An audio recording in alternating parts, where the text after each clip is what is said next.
સત્યના શિખર ન્યૂઝ હું છું પાયલ બામણિયા। તો જોઈએ આજના મહત્વના સમાચાર।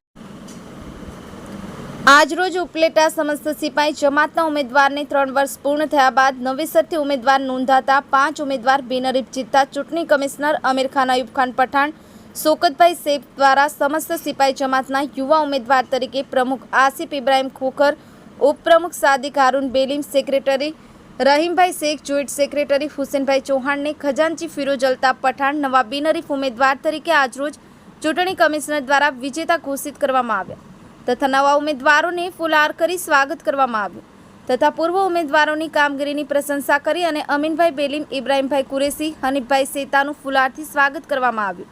આ કાર્યક્રમ સમસ્ત સિપાઈ જમાતના હોલમાં રાખવામાં આવ્યો હતો। બ્યુરો રિપોર્ટ આસિફ ખોખર, સત્યના શિખર ન્યૂઝ, રમેશ સત્યની સાથે।